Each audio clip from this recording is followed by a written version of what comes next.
Les États-Unis ne financent pas les élections mais les supportent. Déclaration signée Peter Mulwin, ambassadeur américain en poste en Haïti. Le diplomate confirme que le gouvernement de son pays a exigé du PNUD, gérant du fonds fiduciaire destiné aux élections, la restitution de ce qui reste des 33 millions de dollars que les États-Unis avaient déjà octroyés à Haïti.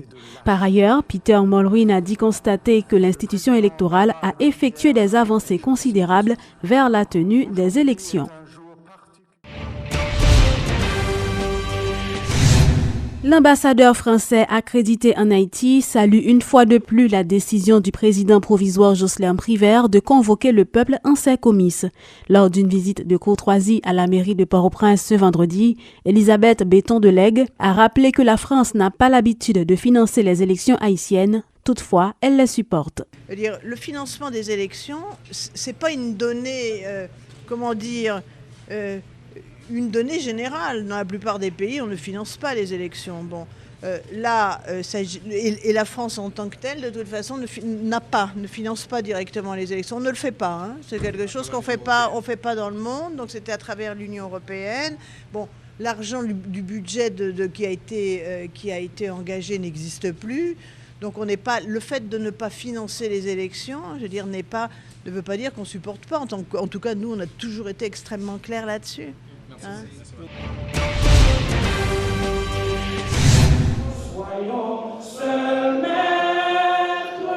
Plusieurs partis politiques, dont l'AKID et le PHTK, rejettent toute décision prise par le président Jocelyn Privert après le 14 juin, date marquant la fin de son mandat.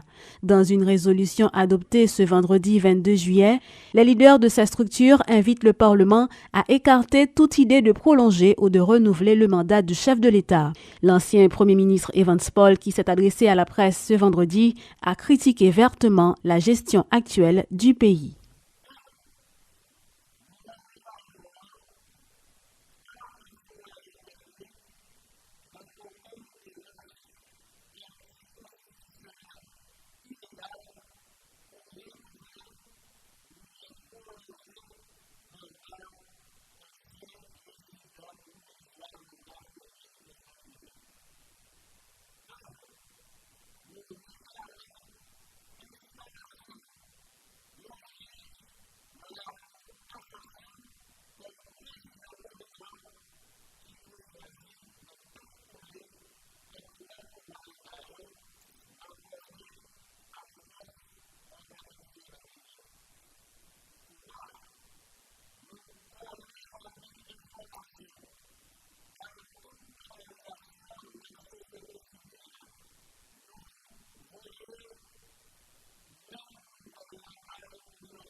Les Haïtiens sont-ils prêts à prendre part aux élections du 9 octobre prochain?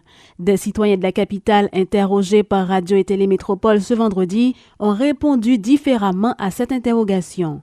Entre ceux qui sont pour, contre ou sceptiques quant à la réalisation de ces joutes, les arguments laissent croire que le pays se dirige vers des élections qui risquent d'aggraver la crise politique. Mardi 19 juillet 2016, à l'issue d'une réunion en Conseil des ministres, sur le compte Facebook de la présidence a été annoncé que le président Jocelyn Privert venait de signer l'arrêté présidentiel convoquant le peuple en ses comices. Puis s'ensuivait le même jour une adresse à la nation par le chef de l'État, avant la publication du document 24 heures plus tard dans le journal officiel Le Moniteur. En règle générale, l'officialisation du processus électoral est définitivement marquée. Le scrutin est dans 3 mois environ. Mais dans le contexte de crise politique dans lequel le pays se trouve, les citoyens sont-ils prêts à aller voter?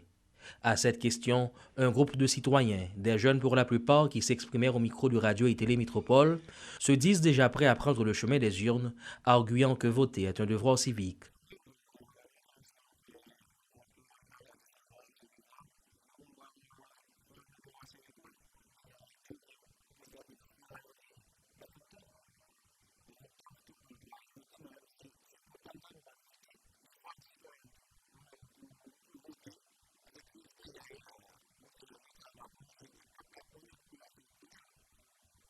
Mais contrairement à cette catégorie, d'autres ont clairement affiché leur scepticisme. Non pas qu'ils sont contre les élections, ces derniers sont plutôt indécis. En fait, ils se demandent à qui faut-il accorder le vote.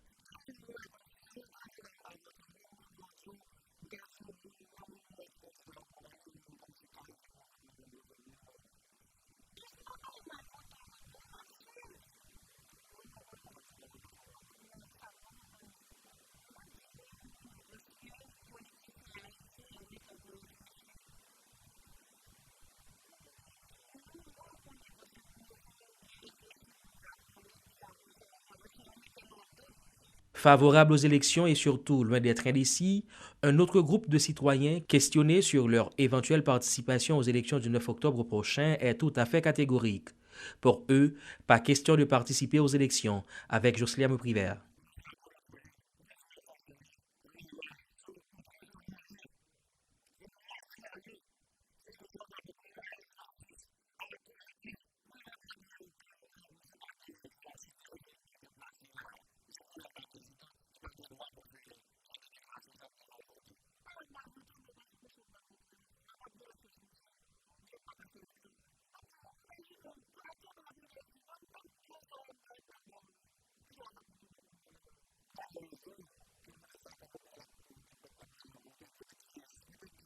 Et enfin, il y a eu ce jeune homme apparemment dans la vingtaine. Pour lui, en Haïti, voter n'est rien qu'une pure perte de temps.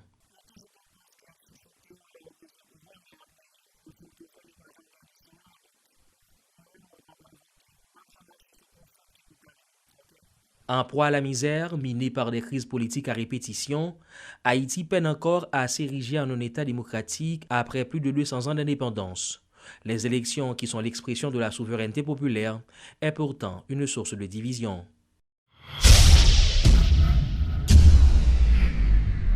Dans le traitement des dossiers. Fin ce vendredi de la séance de formation organisée par le Conseil électoral provisoire au profit des juges qui auront à siéger au tribunal électoral. Cette formation se voulait une occasion pour les hommes de loi de réfléchir sur leurs responsabilités au BCED ou au BCEN. À la fin de la formation, les juges ont prêté serment de respecter leur engagement scrupuleusement. Je jure d'observer la Constitution, d'appliquer dans l'exercice de mes fonctions, la législation électorale, le code de déontologie et les règlements en vigueur, d'aider à la distribution d'une saine et impartiale justice,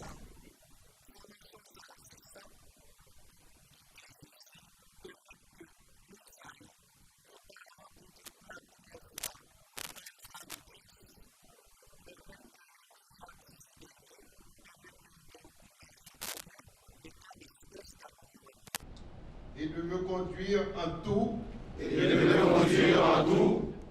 comme un digne et loyal juge électoral.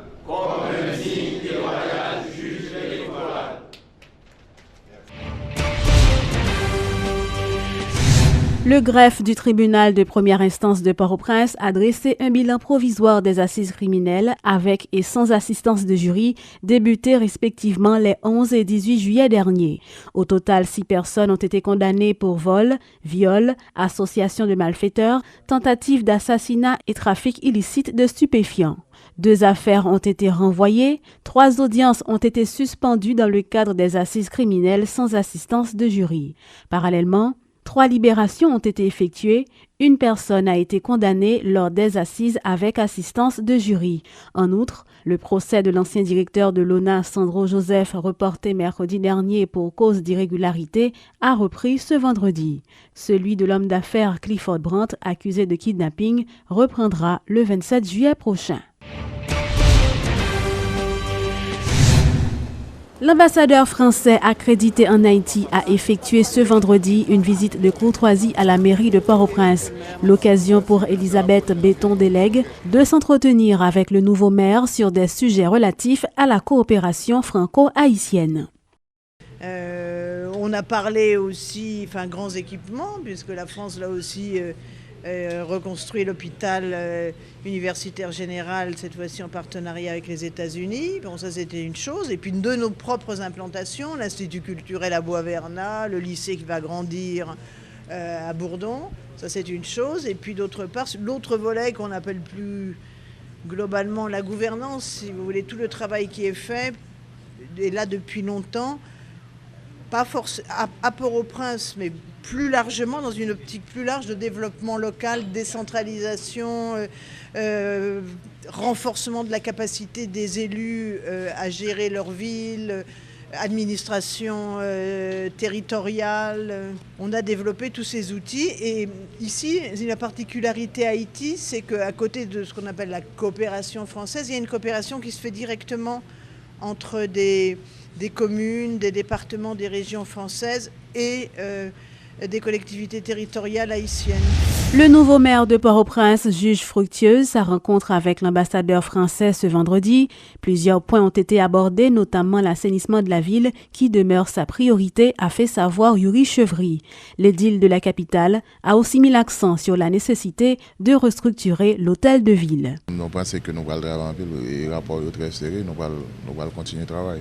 Nous allons travailler sur l'assainissement. C'est des déchets que nous sommes obligés de gérer rapidement parce que nous venons de jouer nos villes où nous constater et nous travaillons commencé. Et nous avons déjà commencé à travailler sur ça et pour mes enjeux, c'est sur la question de l'assainissement. Nous avons fait curage. Si vous passez Matissan, vous avez une bonne garantie, ce n'est pas même Matissan qui est là 3 jours de ça. Le boulevard La Saline. Le boulevard Saline, nous travaillons sur lui déjà, mais son problème qui prend plus de temps pour le gérer parce que on nettoie le jeudi en demain. Encore nous retourner même gens, c'est pas le déplacement et monde qui sont boulevard pour mettre en dedans marché, c'est un travail que nous avons planifié pour nous faire. Et oui, jusqu'à présent tout bagaille correct, nous travaillons, nous pas trop gros problème, jusqu'à présent nous travaillons. Peut-être qu'on est nous, mais monsieur qu'on connaît peut-être que mairie en restructuration, là prendre un petit temps pour nous prendre vitesse de croisière nous mais n'a privé.